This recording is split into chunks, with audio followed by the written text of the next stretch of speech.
Tour sur le plateau Equinoxoir, deuxième partie, celle débrief du journal, toujours en compagnie de Martin Zan, Charles Ndjikam, Dr Aristide Mono et Baristan Kamoualimène. Baristan Kamoualimène, comment comprendre que pour une cause, que les enfants s'entretuent? Comment comprendre ce revirement-là? Honestly, Serge, it's a question all of us will ask, because when you see situations that Anglophones tend to kill Anglophones, you start wondering whether the solution was in the hands of other Anglophones. And at the end of the day, you ask to know what they gain in doing that. You see, the purpose for which Anglophones came together to reivindicate their right, to me, has been beaten by the fact that some individuals have decided to take arms against other Anglophones. Like when I watch on the TV about the killing of the three chiefs, I start asking myself questions. What role were they playing? Were they the persons who were the obstacles for Anglophone, for a better Anglophone region? And Alan, it is sad. It is very sad that we kill our own chiefs for what purpose I cannot say. It's an act of weakness. It's an act of frustration when you go to kill civilians and kill the chiefs, and you think that you are reivindicate the rights of Anglophones. Is a failure. You know a question I've been asking myself, a question in international law, which is the extension of jurisdiction. You know, these people perpetrating, I heard from the report that there is Chris Anu who is out of the country, who might have instigated that, is reporting from what you people said. If it's true, the Cameroon government can do what they call extension of jurisdiction. Those Cameroonians who are out there, who are causing this problem, can be tried. And if they are found guilty, they should be held responsible, because it is not proper that we should kill each other. It is not done. Charles Ndjikam, encore des chefs traditionnels qui payent le prix dans cette crise anglophone, parce que on était déjà, je crois, 5 ou 6 qui sont partis, mais cette fois-ci, c'est sur la place publique, des exécutions. Oui, on ne peut en aucun cas justifier l'horreur, en aucun cas. Nous parlions dans la première partie déjà de cette crise. L'un d'entre nous nous disait que les choses allaient mieux. Mais écoutez, ça n'a pas pris longtemps pour qu'on se rende compte qu'elles ne vont pas mieux. L'élite anglophone à Yaoundé demande à manifester sur l'esplanade à Yaoundé. Je pense qu'il aurait dû aller manifester sur l'esplanade, la place centrale, là où ses chefs sont décédés. Non, qu'on arrête ces plaisanteries-là. Ça va très mal, ça va de mal en pire. C'est également symptomatique d'une société qui ne reconnaît plus à certains le pouvoir qu'ils avaient avant, qui ne reconnaît plus, notamment aux chefs traditionnels, leur légitimité pourtant millénaire. Qu'est-ce qui se passe? Sans vouloir apporter de justificatif, on essaie juste d'élaborer des pistes qui peuvent permettre de comprendre pourquoi nous en sommes arrivés là. Les chefs traditionnels sont devenus des politiciens. De ce fait, ils sont devenus des cibles. J'ai écouté avec beaucoup d'attention sur votre même antenne hier soir un leader politique qui était en train de dire que quand ils se retrouveront avec leur sujet lors de débats au sein de ces conseils régionaux, mais c'est plus aux chefs que je vais m'adresser à ceux conseillers comme moi, qui ont le même titre que moi. Voilà, donc ce mélange des genres produit ce que nous voyons là, et que nous devons tous condamner. Ce mélange des genres produit ce que nous voyons là. Alors, quel est le but de ceux qui ont fait ça? Est-ce que c'est toujours pour choquer? Est-ce que c'est pour décourager ces chefs-là? Enfin, moi, je ne veux même pas en connaître le but, parce qu'il n'y a aucune raison valable pour attenter à la vie de son frère, de son concitoyen. Une raison de plus encore pour appeler les négationnistes à admettre que le problème de la crise anglophone n'est toujours pas solutionné et que nous irons d'horreur en horreur tant que ceux-là qui ont la charge de régler ce problème n'y auront pas fait face, n'auront pas admis qu'il existe, n'auront pas admis qu'en face, il faudra qu'un jour ils s'asseyent avec leurs enfants ou avec leurs frères. C'est par là que nous passerons irrémédiablement. Je rappelle, comme je le fais chaque fois que l'occasion m'en est donnée, qu'il y a des Camerounais qui sont en ce moment emprisonnés pour avoir demandé que cette paix vienne et qu'on agisse, que l'État du Cameroun agisse. Il y en a qui sont en prison pour cela aujourd'hui, notamment des militants de mon parti, le MRC. Voilà, docteur Richard Mono, des chefs qui sont conduits à la place du marché, déjà, on exécute des chefs, parce que tous ceux qui sont morts, les chefs qui sont morts, je crois qu'il y a un dans le nord-ouest, la plupart des chefs qui sont morts du fait de cette crise viennent de la région du sud-ouest. Voilà 3 autres, toujours dans le sud-ouest. Mais ceux-ci sont conduits à la place du marché. Est-ce qu'il y a un message fort qu'on a voulu passer? Qu'on exécute un chef sur la place du marché en plus. Et quand on sait ce que le marché représente pour nous autres Bantous. Sous réserve de l'authentification des véritables auteurs oui. de cet acte, je dirais que c'est la stratégie qui est utilisée par des terroristes, à savoir des exécutions punitives exemplaires qui devraient normalement diffuser la terreur au sein des communautés. Il y a eu des localités dans l'extrême nord où les chefs ont été appelés la nuit, les populations ont été rassemblées et Boko Haram les a exécutés en présence de la population très tard dans la nuit. Il y a eu... On a appelé les chefs, vous voulez dire? Oui, ils appellent des chefs, donc c'est-à-dire oui. qu'ils extirpent les chefs de leur case, de leur chefferie.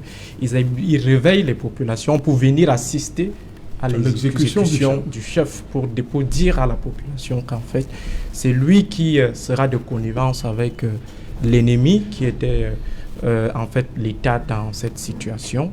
Alors, il passera par la même exécution. Donc, nous sommes dans une logique de communication, de diffusion de la terreur. Et l'élément central, l'objectif qui est recherché par les auteurs, c'est tout simplement la domination de la population.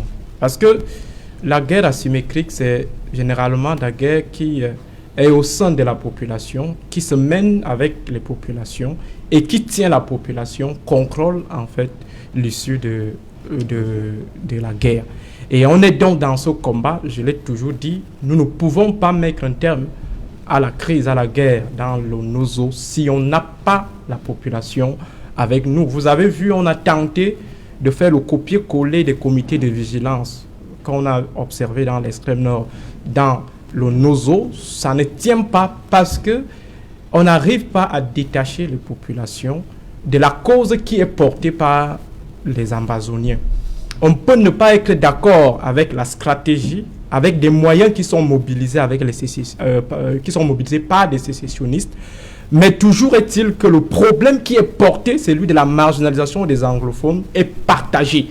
Que ça soit légitime ou illégitime, que ça soit pertinent ou impertinent, il faut qu'on admette que la cause fondamentale, le ciment idéologique de l'Amazonie est partagé. Même ceux qui sont au sein du gouvernement sont d'accord à un moment donné qu'il y a un problème de marginalisation. On a vu des autorités et élites du Nozo se concrétiser sur la question.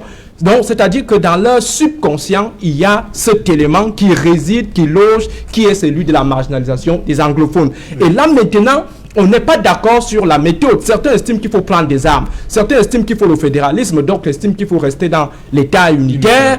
Alors, il faut chercher, pour ce qui est de l'État du Cameroun, qui doit gagner impérativement cette guerre, c'est d'avoir l'adhésion des populations.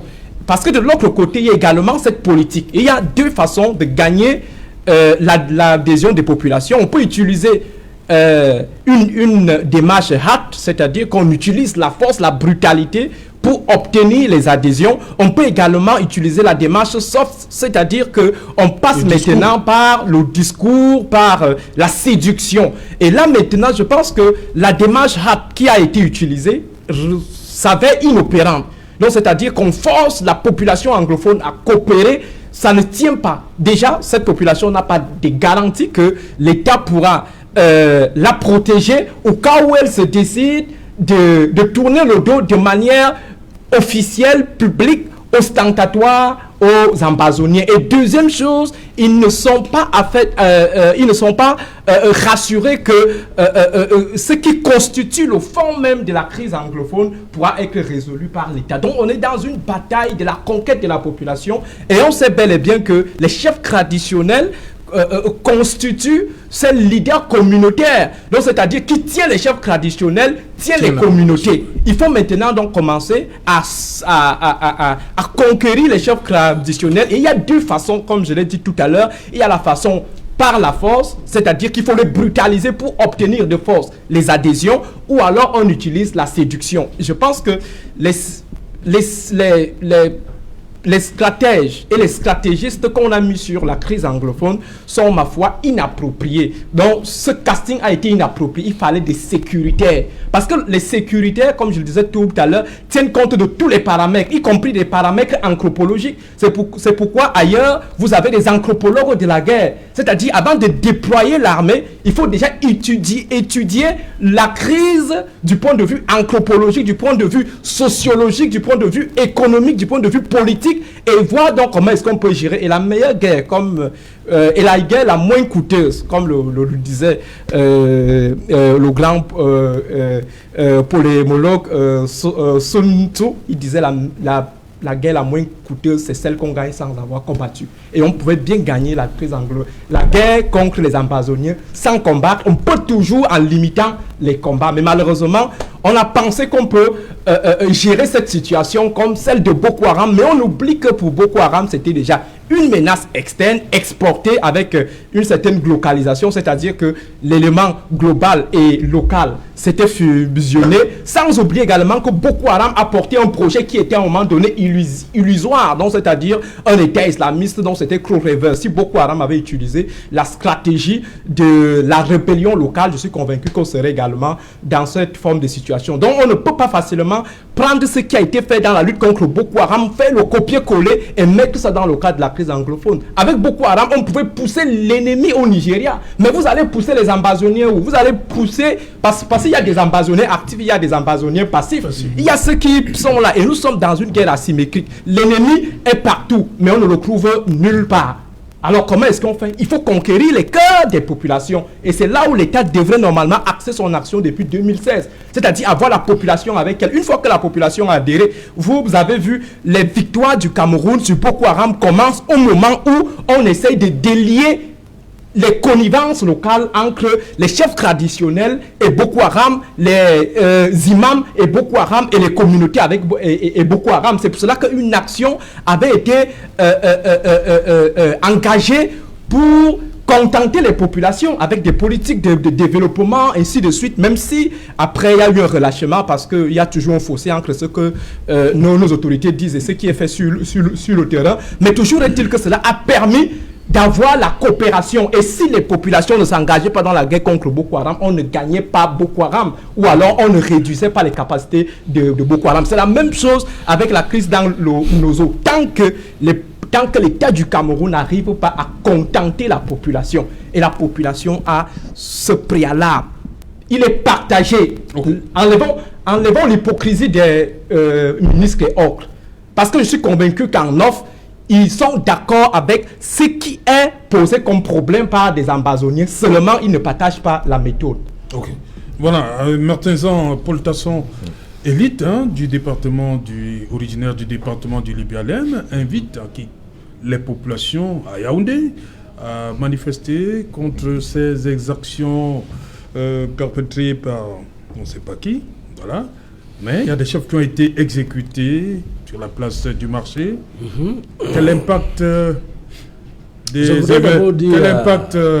une manifestation à Yaoundé peut avoir sur des éléments, des faits qui se sont produits dans le Libyalem? Oui, j'aimerais d'abord dire à mon co-panéliste, M. Mono, que dans son discours, il a semblé livrer une tactique pour Boko Haram. Il faut faire très attention lorsque vous prenez la parole, parce que là-dedans, vous avez indiqué quelque chose de très grave. Je crois que vous prendrez ça sur vous. Laquelle? Alors, revenons donc Revenons Qu'est-ce qu'il a dit de grave? Il a donné une stratégie Laquelle? que Boko Haram aurait dû utiliser. Et là, ça allait déstabiliser notre pays. Il ne fallait pas parler de ça. Non, il parle en histoire. Il parle en histoire. Mais sauf que la stratégie a été livrée. Non. Bon, pour revenir à ce qui nous concerne, la première chose est celle, la marche qui est organisée, qui sera organisée à l'esplanade du musée national. Oui, à Yaoundé. Est-ce qu'elle portera ses fruits? Est-ce qu'il y aura vraiment un écho retentissant? Il va falloir déjà qu'avant de faire la marche, qu'ils obtiennent une autorisation. C'est ce que la loi... Paul Tasson, on peut lui interdire ça? Je On sais peut lui pas. refuser ça? Il revient à l'autorité administrative compétente de lui refuser cela ou alors de lui accorder cela. Il faut d'abord qu'il adresse une demande. Dès qu'il adresse la demande, on va, n'est-ce pas... Oui, le sous-préfet est compétent pour ça. C'est le sous-préfet. Et dans le meilleur cas, il peut voir le préfet pour obtenir l'autorisation. Bon, est-ce que ça aura un écho retentissant?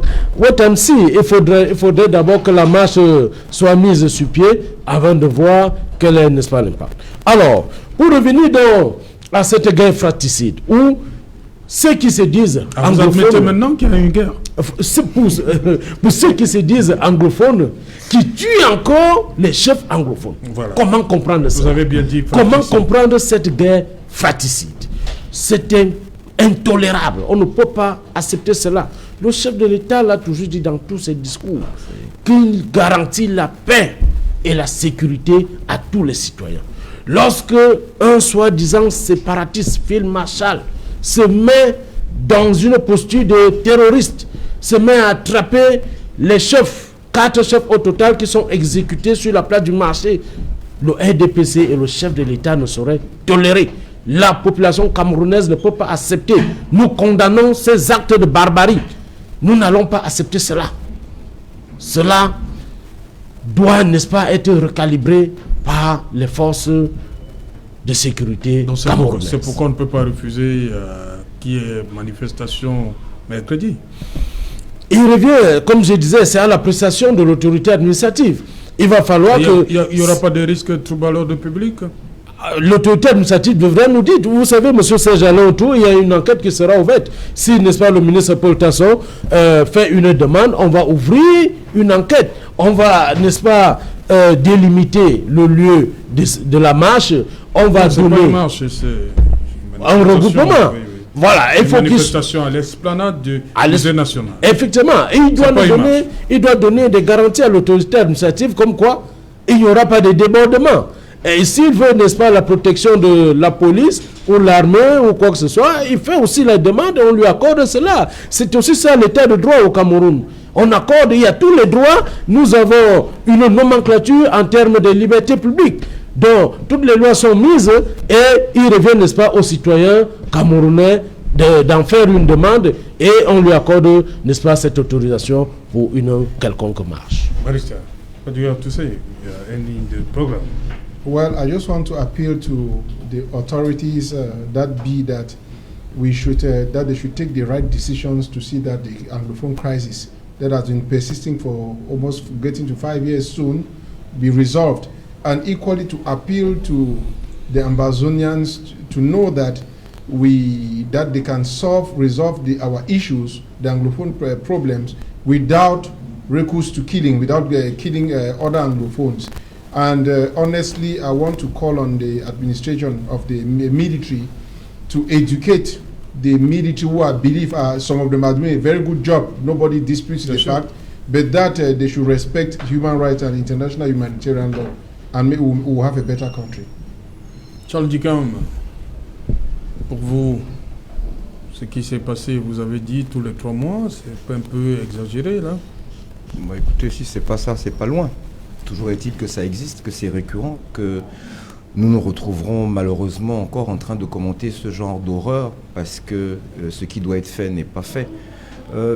Vraiment, je ne doute pas, comment dirais-je, de la peine qu'éprouve le ministre Tasson. Mais je voudrais lui dire que si vraiment c'est des populations qu'il s'agit, Je ne pense pas que ce soit au départ de Yaoundé ou depuis Yaoundé que sa compassion sera la mieux marquée. Qu'il voit avec le ministre Betty Assomo, qu'on lui donne quelques chars et puis qu'il aille sur la place du marché là-bas pour essayer de parler aux populations là-bas. Parce que celles de Yaoundé, je ne vois déjà pas lesquelles viendront, sauf si ce sont des camarades militants du parti. Mais je ne pense pas que les déplacés de Yaoundé, au lieu d'aller chercher leur pitance ce jour-là, viendront pour assister à un discours de quelqu'un qui ne quitte pas Yaoundé et puis qui pense pouvoir leur parler des problèmes qu'eux y vivent. Merci Jean Nigam. Il est là, pas Cédric, oh là là, Sylvestre Hippolyte Zangao. Bonsoir Sylvestre, 100% foot revient. Bonsoir Serge Alain, ravi de retrouver le plateau de 100% foot après 3 semaines pleines de CHAN avec cette équipe des Lions à Prime qui a terminé 4e du tournoi. Mais bon, cela relève désormais du passé, mais de ce championnat d'Afrique des Nations, Paul Biya en a parlé le 10 février dernier. Paul Biya s'est félicité de la bonne organisation de cette 6e édition du championnat d'Afrique des Nations par le Cameroun. Il a félicité la jeunesse qui s'est impliquée dans l'organisation de cet événement sportif. Mais l'appel de Paul Biya aux différents acteurs de football camerounais a ramené la sérénité dans leur organisation. Paul Biya sera-t-il écouté? Vraisemblablement pas, puisque demain, mardi 16 février 2021, les différentes factions en crise à la Fédération camerounaise de football convoquent chacune une réunion pour la faction dirigée par Albert Bida, désigné président du CPG, Comité provisoire de gestion de la Fédération camerounaise de football. Il est question de tout mettre en œuvre pour que Seydou Mbombo Dia libère le plancher. Seydou Mbombo Dia l'entend par les 7 oreilles. Le président par intérim de la Fédération camerounaise de football et son équipe convoquent quant à eux les présidents des clubs à une réunion toujours demain. Une réunion dite de lancement, de préparation de lancement de la prochaine saison sportive. Donc, avec ces cloches dissonantes, il est clair que Paul Biya, en tout cas pas demain, ne sera pas du tout écouté par les belligérants. Dans la Fédération camerounaise de football, nous parlerons de cette compétition, la CAN des moins de 20 ans avec les Camerounais qui ont bien démarré la compétition et en s'imposant 1-0 sur la Mauritanie. Voilà, ce sera tout à l'heure avec Sylvestre Hippolyte Zangao, 100% football, de retour. Martin Zan, en 30 secondes, rapidement. Oui, très belle émission, sauf que je retiens et je réitère ma position et celle du RDPC, son chef et le chef de l'État, qui n'est pas le chef, c'est pas le parti État, mais c'est le chef de l'État. Nous condamnons, n'est-ce pas, les exactions commises par Phil Marshall, à savoir tuer les 4 chefs traditionnels. Cela n'est pas, ça ne relève pas d'une bonne éducation. C'est pas un acte civique. C'est pas ce que le chef de l'État attend des Camerounais, de la jeunesse. Il a fait une adresse à la nation il y a, je crois, 4 jours. Il a demandé aux jeunes, n'est-ce pas, de se projeter dans l'avenir et de pouvoir faire quelque chose de bien. Comment comprendre que Phil Marshall se mette, n'est-ce pas, à exécuter les chefs? Cet acte-là doit être condamné et il est condamné et condamnable. Le RDPC ne va jamais accepter cela et l'État du Cameroun restera debout, quel que soit ce qui pourra, n'est-ce pas, advenir. Voilà. Archid Mono. Je reste campé sur ma position de 2016. J'ai toujours proposé une voie de sortie qui porte sur 2 niveaux de dialogue. Le premier dialogue intra-anglophone qui nous permettra d'avoir des anglophones, des élites, des têtes, l'élite anglophone qui va se prononcer d'abord sur les sujets ou alors des revendications profondes et qui peuvent également être prises en compte concernant la communauté anglophone. Deuxièmement, désigner des représentants pour le grand dialogue national. Et c'est là où se situe dans le deuxième niveau du dialogue. Et pendant ce dialogue, nous allons discuter non pas des choses que l'État peut résoudre en rapport avec certaines revendications qui seront posées par la Hall anglophone Conference, mais plutôt pour parler des choses qui ne peuvent pas être résolues. Par exemple, la forme de l'État. Et là, on discute. Parce qu'il faut dire que la question de la forme de l'État, ça ne relève pas en fait d'un romantisme. Nous sommes à la recherche de la meilleure forme de l'État qui permette à ce que nous ayons un management différent de celui qu'on a connu sous l'État unitaire. Donc, si on pose le fédéralisme, si on pose la sécession, c'est parce qu'on estime que l'autre forme de l'État n'a pas pu garantir, n'a pas pu contenter les uns et les autres. Je vous remercie pour cette invitation. Demain, nous allons poursuivre avec la présentation des résultats des enquêtes que nous avons menées sur l'impact des mesures prises par le gouvernement pour lutter contre la Covid, cet impact sur les libertés publiques. C'est pourquoi nous sommes là, nous avons prolongé notre séjour pour présenter à la presse les résultats de ces enquêtes, pour montrer d'une part que la liberté d'accès à l'information a été, ma foi, entravée de manière considérable, montrer également que les mesures prises par le gouvernement pour lutter contre la Covid ont été instrumentalisées pour bâillonner davantage les libertés politique et aussi la liberté de religion qui a pris un coup avec les restrictions en termes d'accès des fidèles dans des lieux de culte. Voilà. Donc demain, voilà.